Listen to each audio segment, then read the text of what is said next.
lembrando que desde o primeiro domingo do mês, temos desenvolvido aqui o nosso pensamento a respeito de expectativas e de esperanças no ano que começa, no ano que está diante de nós para se descortinar ainda, com muitas coisas que certamente viveremos, com muitas experiências que certamente teremos, e certamente também com algumas eventuais decepções ou mesmo fracassos. Mas uma coisa nós temos que trazer conosco, em nossa mente, em nosso coração, é que há em nós plantada uma esperança que não é nossa, uma esperança da glória que foi plantada por Deus através do seu Espírito Santo, por meio da pessoa bendita do seu Filho Jesus Cristo. E quando nós pensamos isso, não podemos de forma alguma nos desanimar, não podemos de forma alguma perder em nosso coração o ânimo para aquilo que temos que fazer e realizar como membros do corpo de Cristo, na obra que é dele e que por meio dele deve ser desenvolvida e que para ele e para a sua glória deve ser então desenvolvida em nossa vida. Quando a gente lê as Escrituras Sagradas, nós vamos encontrar muitas passagens e muitos textos que falam do lado da nossa natureza, que eventualmente nos enfraquece, nos traz. Obrigado. Quem sabe porque ela subiu, sabe porque está trazendo aqui, né? Mas já eu tomo, só um minutinho, enquanto vocês vão abrir a Bíblia. Nós vamos ver, por exemplo, no Salmo 42 e 43, orações que o salmista faz a respeito da sua alma, da ansiedade em que ele se encontrava, da sua natureza, onde desenvolve em seu coração uma aflição que atingia o seu ser e que profundamente o abatia, e ele então se pergunta quando é que iria se apresentar diante de Deus, se ver diante de Deus, e discorre que a sua alma estava tão profundamente angustiada, tão profundamente abatida, que o alimento que ele encontrava para ele próprio eram as suas lágrimas. E as suas lágrimas, dia após dia, em sua aflição, em seu sofrimento, estavam com proporções cada dia maiores, e ele então, naquela luta aflita de um aparente e circunstancial e momentâneo abandono, ele se pergunta. E aí vem a própria resposta de Deus ao seu coração, quando diz: espera, ó minha alma, no Senhor, porque ainda eu louvarei. Perceba que existe, mesmo nos momentos mais profundos de nossas angústias, de nosso sofrimento, de nossa jornada, de um abatimento que envolve a nossa alma, existe sempre a esperança. E a esperança, ela não se confunde, porque ela foi derramada por nós, diz o apóstolo Paulo, em nossos corações, pelo próprio Espírito Santo de Deus. Escreve Paulo aos Romanos, no capítulo 5. E esta esperança deve levar a mim e a você a ficar nos perguntando, a nos questionando de algo que por vezes nós não nos colocamos tão seguros como deveríamos estar. Por exemplo, nós poderíamos estar nos perguntando: o que é que de fato preenche a nossa existência? O que é que de fato preenche aquele vazio que circunstancialmente e às vezes até momentaneamente toma conta do nosso coração. E não se iluda, aqueles que são de Deus são visitados momentaneamente por vazio, não por um vazio que lhes toma o ser, mas por um momento de situações na sua vida que sentem um vazio. O que vai preencher esse vazio? Segundo, como é que nós devemos agir nesses tempos de crise, nesses momentos difíceis de abatimento? Porque eles certamente poderão surgir e vir em nossa jornada neste ano. Como é que eu vou agir? Que postura eu devo tomar? Terceiro, por mais difícil que seja a aflição do nosso ser, o que é que nos fará ficar tranquilos? O que tranquilizará o nosso ser? Quarto, como é que nós podemos, diante de tantas dificuldades e tribulações, aprender a confiar em Deus? E por fim, a quinta pergunta que eu quero deixar para você nesta manhã: onde vamos depositar a nossa esperança? Pegou? Então abre aí a sua Bíblia, por favor, em Colossenses, capítulo 1, a parte B, somente ela, do versículo 27. Fica de pé e leia comigo.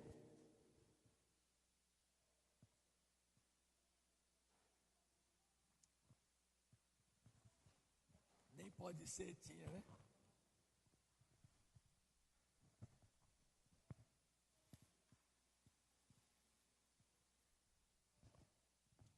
Leamos Colossenses 1, 27, a parte B. O que diz aí? Cristo em vós, a esperança da glória. Mais uma vez, Cristo em vós, a esperança da glória. Pode sentar. Já respondeu as perguntas que eu fiz no início, não foi? O que é que nos dá esperança? Cristo. Aonde? Em nós. De que é essa esperança? Da glória.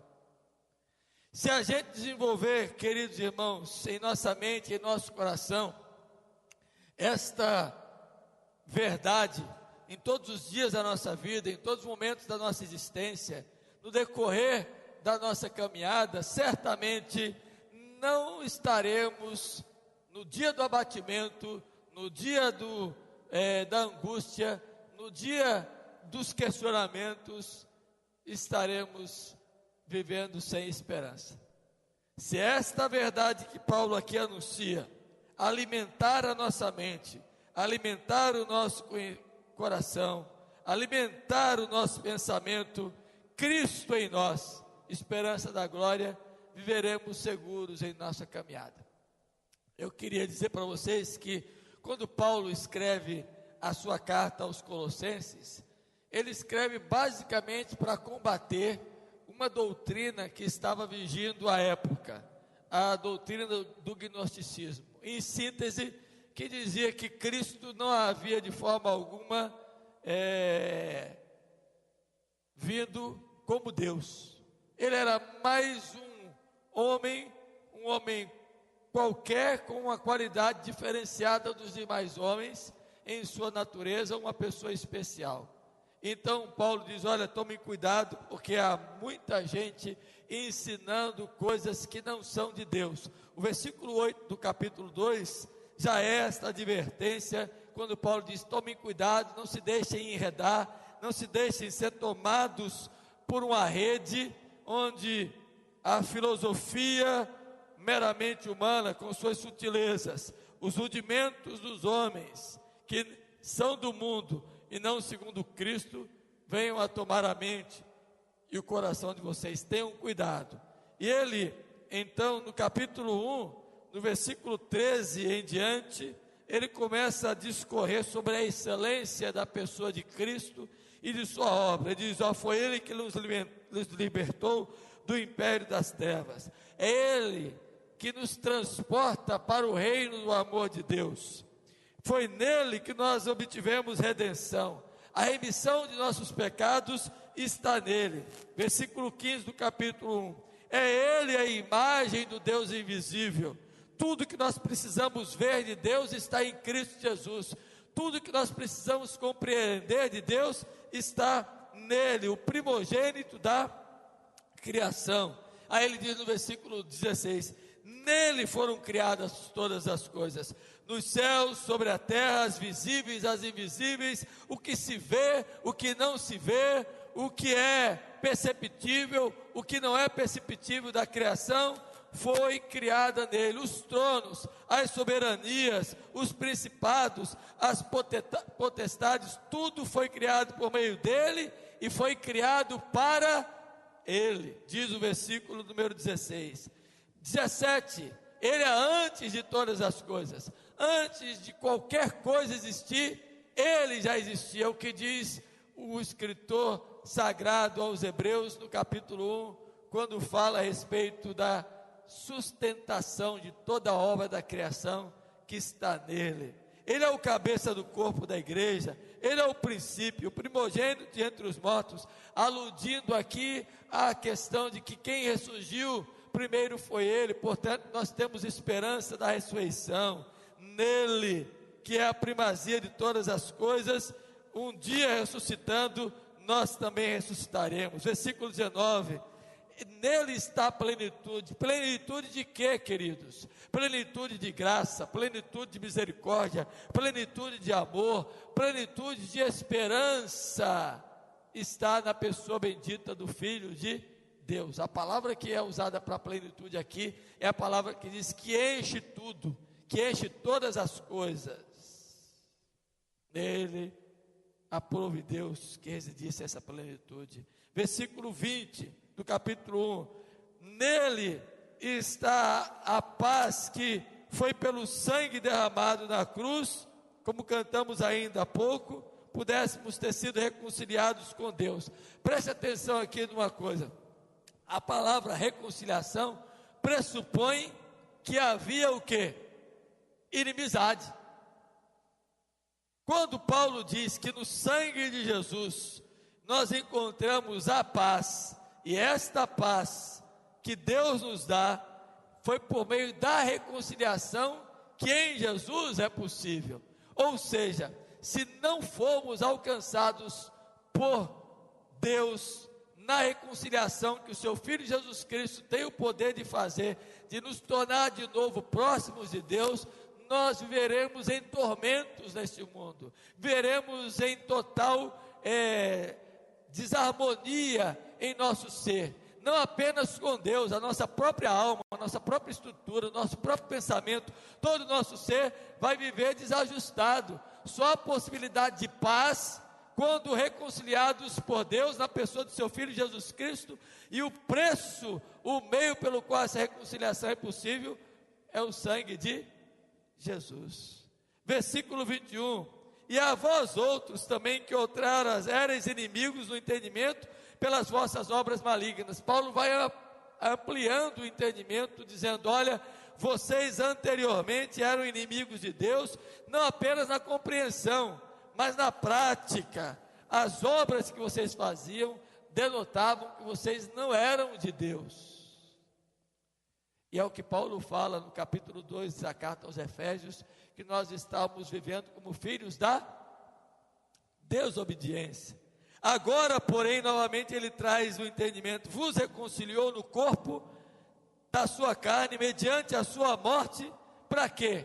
Para apresentar-vos diante dele santos, inculpáveis e irrepreensíveis. A mesma ideia que Paulo discorre à igreja de Efésios, quando no capítulo 1 da sua carta diz: pelo qual fomos escolhidos, pelo motivo da eleição é que sejamos para a glória de Deus santos, inculpáveis e irrepreensíveis. Aí veio no versículo 23 do capítulo 1 uma condicional: se é que permaneceis na fé, alicerçados e firmes, não vos deixando afastar de quê? Da esperança do evangelho que ouvistes e que foi pregado a toda criatura debaixo do céu, e do qual eu, Paulo, me tornei ministro.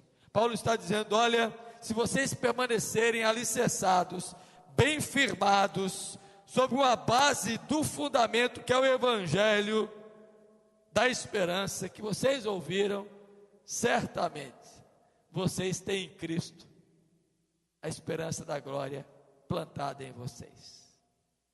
Aí Paulo faz a defesa do seu ministério, da sua missão aos Colossenses, e no versículo 27 que nós lemos diz: aos quais quis Deus dar conhecer a riqueza desta glória, desse mistério aos gentios, incluindo a mim e você, e afirma: é Ele, Cristo, a esperança da glória eterna.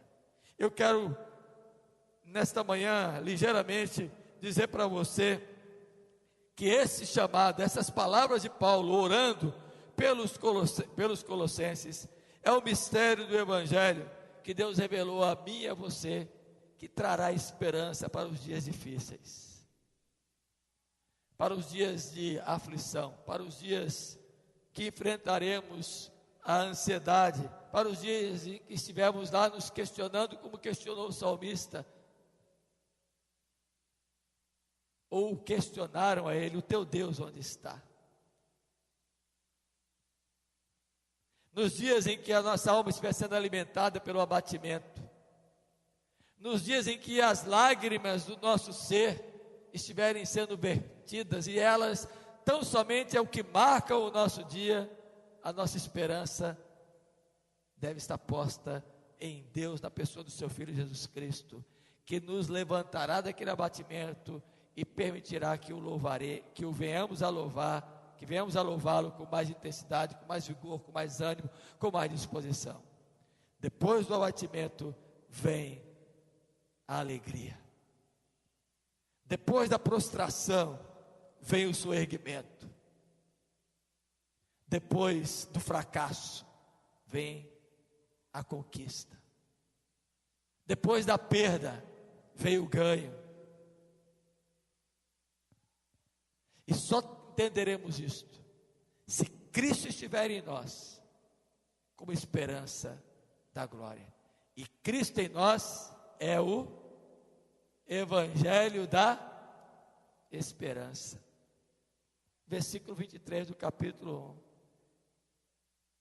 Se permaneceis na fé, alicerçados e firmes, não vos deixando de afastar da esperança do evangelho que ouvi. Sabe por que tem muita gente vivendo mais tempo na aflição, na angústia, na ânsia, em todo o sofrimento? É porque ainda não está afirmado no evangelho da esperança.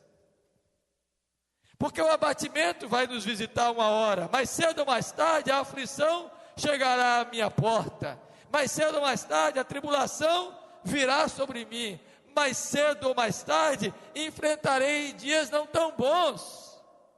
A diferença estará se minha fé, alicerçada no evangelho, na pessoa de Cristo, me manterá esperançoso. Porque se não estiver, meu irmão, você se afastará. Por isso, Paulo diz que aqueles que não se afastam desse evangelho da esperança estarão alimentados. Por isso, meu irmão, eu quero concluir dizendo que o chamado para você hoje é viver cheio de esperança na pessoa bendita de Jesus Cristo, não nas filosofias místicas do nosso tempo, não nos rudimentos do mundo que o homem oferece, não na religiosidade vazia dos nossos dias, não nas promessas sem sentido de muitos segmentos que ficam te levando a uma fé muito mais na promessa do que no Deus das promessas. E é por isso que muita gente cai, muita gente tropeça, porque acredita mais na promessa que está sendo dada a ele do que no Deus que promete coisas grandiosas e cumpre. Por isso, nesta manhã, eu chamo você para sair daqui com o seu coração cheio de Cristo, notificar em tua mente, em teu coração, que a esperança é Cristo Jesus. Que você saia daqui advertido, estimulado a viver para a glória de Deus. Eu coloquei um pensamento aí do teólogo do segundo século, Irineu, já que a gente está falando de novo nascimento, que a glória de Deus é uma pessoa cheia de vida. E a vida abundante, meu irmão, minha irmã, ela é experimentada em todos os momentos da nossa existência, não apenas nas horas de alegria.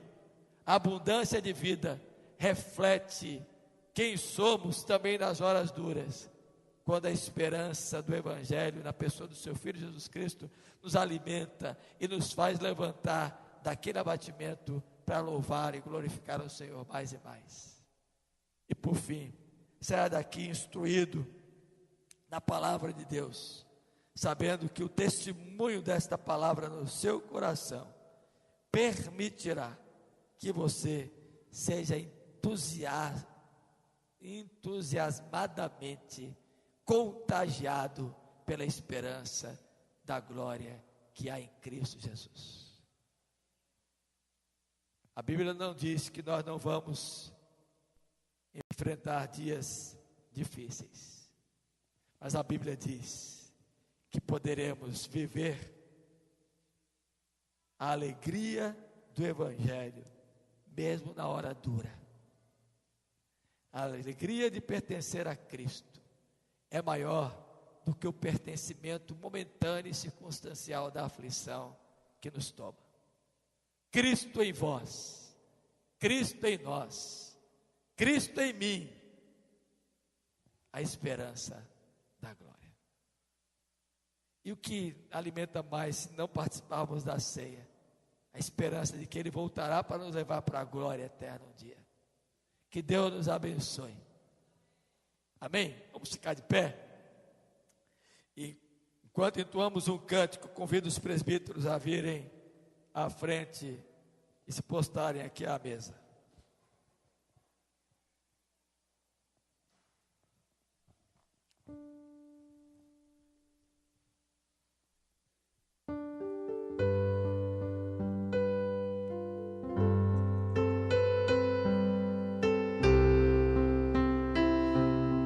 A esperança para você.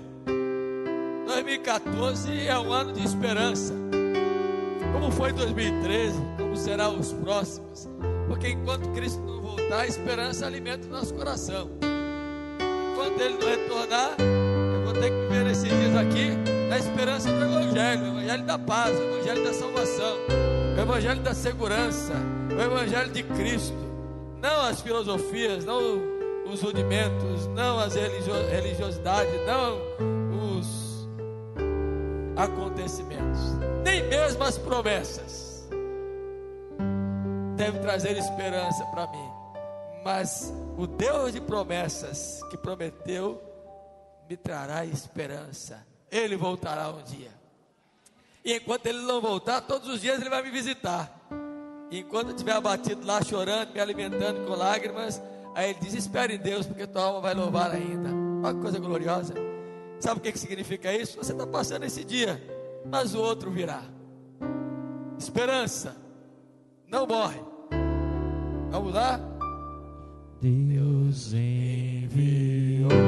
Ele enviou o seu Filho amado, Jesus, para morrer em nosso lugar na cruz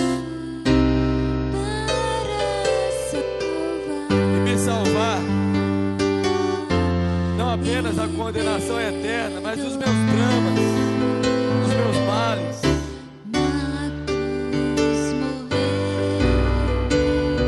Me livrar da morte eterna, das obras malignas, dos pensamentos maus, das práticas abomináveis. Minha esperança é Cristo. Porque se Ele vive, eu posso viver.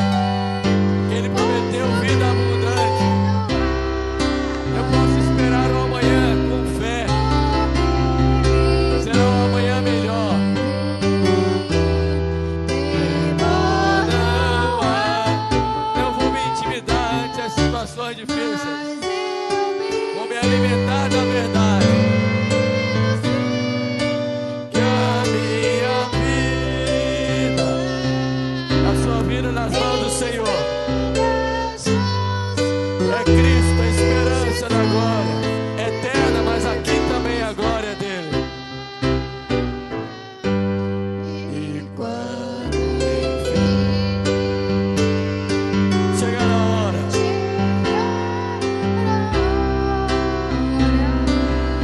que ninguém quer enfrentar, a hora dura,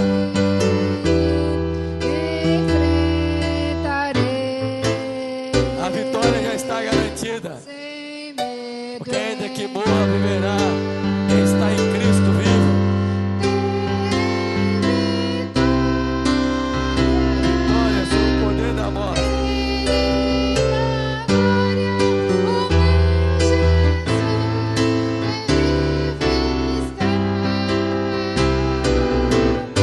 Porque Ele vive,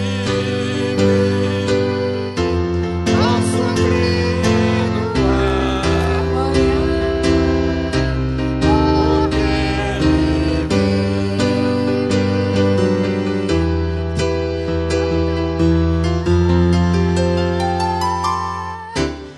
mas eu bem sei que a minha vida está nas mãos do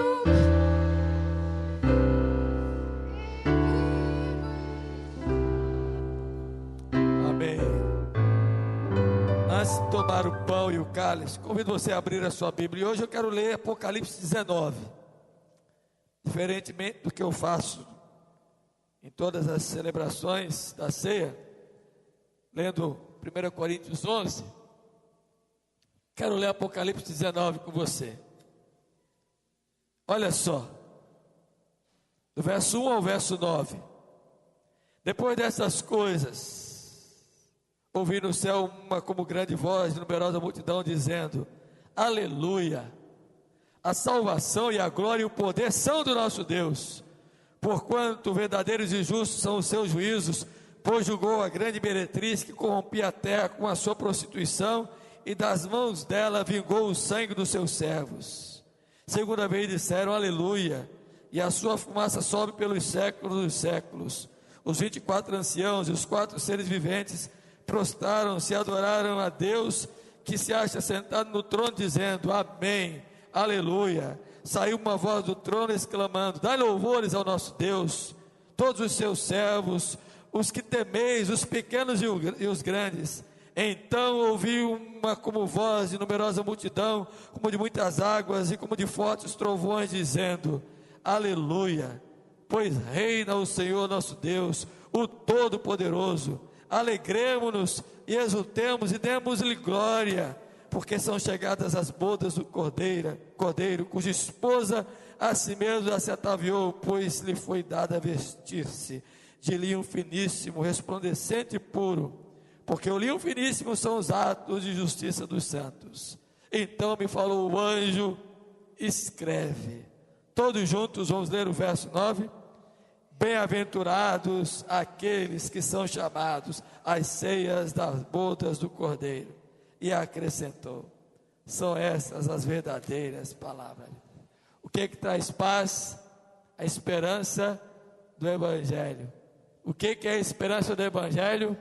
Cristo em nós, a esperança da glória. Que glória é esta? De um dia, pelas palavras de Deus que nos sustenta, participarmos da grande ceia do Cordeiro. Imaginou aí um dia você na mesa do Senhor, não essa sendo ministrada pelo pastor da igreja? Que coisa gloriosa, né? Que esperança. Aqui é apenas um couvert para alimentar a nossa esperança nesse dia glorioso. Amém? E assim como o pão e o vinho representam alimento e saúde, representam ânimo, força, vigor para continuar, você vai continuar nessa esperança até o dia glorioso. Com a sua cabeça, vamos orar ao Senhor. Deus, obrigado por esse momento em tua casa, obrigado por tua palavra, obrigado a Deus pelo sacramento, pela ceia do Senhor. Pedimos-te que abençoes agora o pão e o vinho, que aqui estão dispostos à mesa e que foram retirados do seu uso comum, para nesta manhã, mais uma vez, sendo tomados pelos teus servos, com alegria no coração, fortalecerem a sua esperança, a sua fé em Jesus Cristo, aquele que os chamou para serem corpo dele. Abençoa, Deus, para que ao tomar agora esses elementos, o façamos com muita singeleza, com reverência, com temor, com santo temor e tremor, mas também com muita alegria no coração, porque podemos tomar da mesa do Senhor. É a nossa oração em nome de Jesus. Amém. Podem sentar, queridos. A instrução das Escrituras quanto à ceia do Senhor é que nós devemos fazer como Jesus e os seus discípulos, que na noite em que foi traído, após haver orado, tomou o pão e o partiu, entregando aos seus discípulos, dizendo: isto é o meu corpo que é oferecido por amor de vós. Fazer isto em memória de mim todas as vezes que dele comerdes.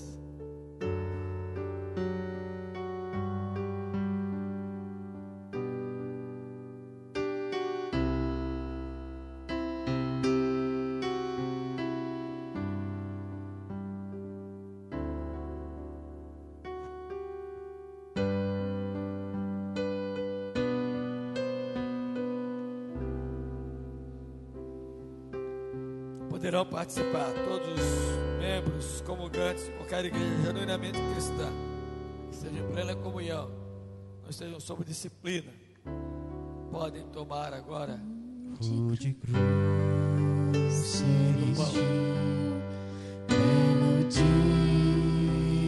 fugiu, homem pleno de vida e Mas eu sei que na cruz, nesse dia, Jesus deu a vida por mim, pecador. Se eu amo a mensagem da cruz, o triunfo seu triunfo glória de glorioso será. na cruz.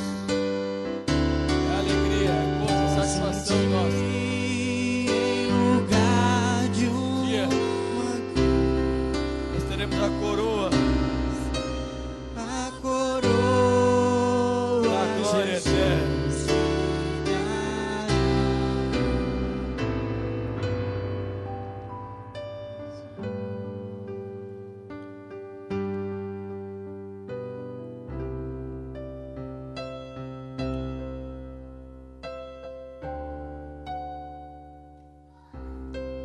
Disse o Senhor Jesus: este é o meu corpo que é oferecido por amor de vós. Fazer isso em memória de mim todas as vezes que dele comerdes.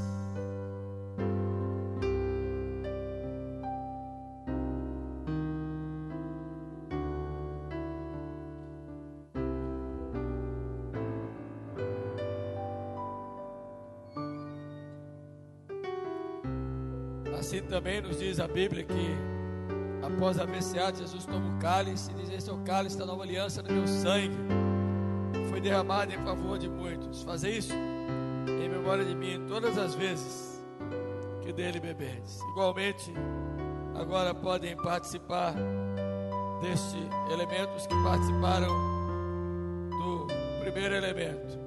Podem tomar. Não precisa esperar pelo outro. Tá bom? Desde a glória dos céus, o Cordeiro de Deus, ao Calvário humilhante baixou.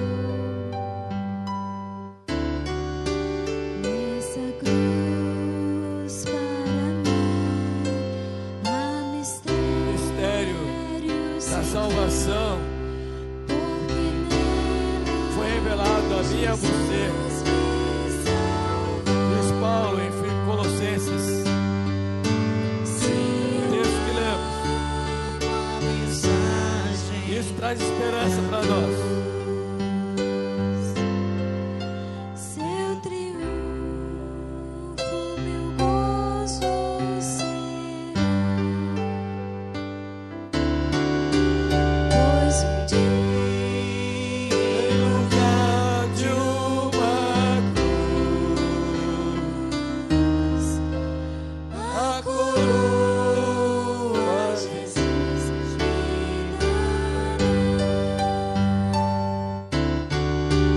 Nessa cruz padeceu, desprezado morreu, meu Jesus para dar meu perdão.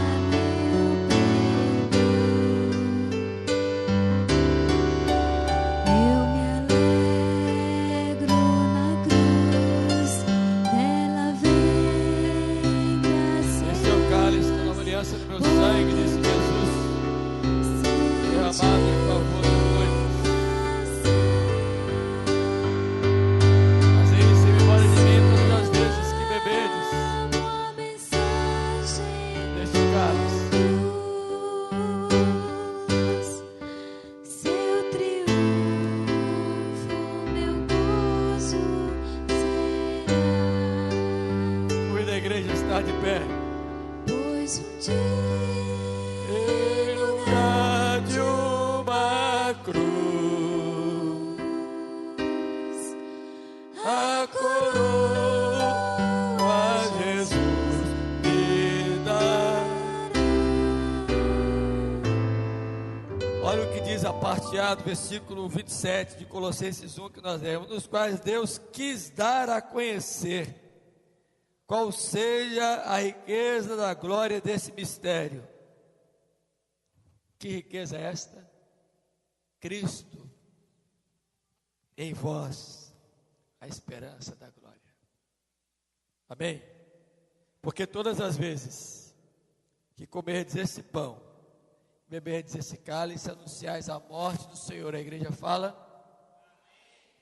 até que Ele venha, a igreja diz, aleluia. Enquanto isso não acontecer, a nossa esperança da glória vai sendo alimentada. E é interessante, meu irmão, antes de impetrar a bênção, essa palavra que aparece aí, para a esperança da glória, é aquilo que nós temos de opinião a respeito de alguém. E quando fala que Cristo em nós, a esperança da glória, é a esperança da opinião que nós temos a respeito da magnificência, da majestade, da glória de Deus. E eu não consigo entender que quem pensa nisto se permita viver o tempo todo no abatimento. Na hora que se abater, pensa na glória. Por isso que Paulo diz em Romanos 8, as coisas do porvir, o sofrimento do tempo presente, não são de se comparar com a glória do porvir. Então, na hora do abatimento, você está sujeito a ele, eu, qualquer um aqui, na hora da tristeza, vá lá, se alimente, chore, pranteie, mas tenha esperança, eu ainda vou louvá-lo. Levante a cabeça e olhe para a glória de Deus. Contemple a magnificência, a majestade dele. Isso é individual, não adianta eu ficar dizendo como é, porque não vou conseguir explicar para você. É você e Deus. Amém? Tenham um bom dia e até logo mais à noite, às 18h30, quando aqui estaremos para cultuar o Senhor. E que agora a doce paz de Deus, que excede a todo entendimento, com o seu grande amor plantado em nós, a graça bendita de Jesus, que nos dá esperança todos os dias, e toda a manifestação do Espírito Santo, de conforto e consolo para as horas difíceis, repouse sobre vós, igreja de Deus aqui reunida nesta manhã, sobre todo o povo de Deus espalhado pela face da terra, hoje e sempre. Amém. Amém.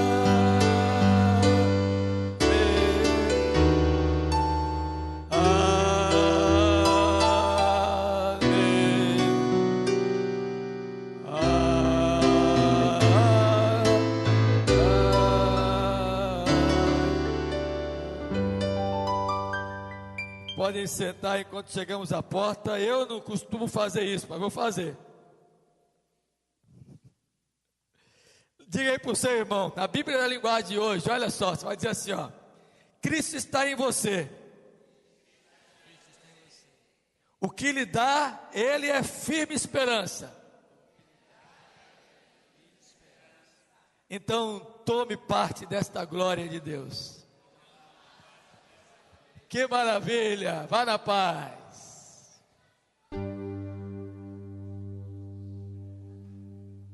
Vamos lá.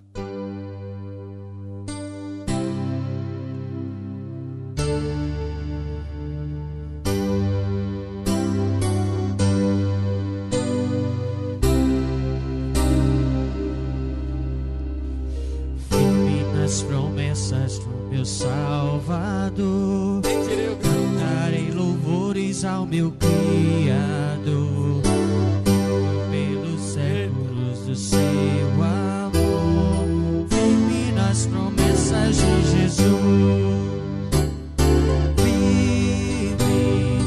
Firme nas promessas de Jesus, meu mestre.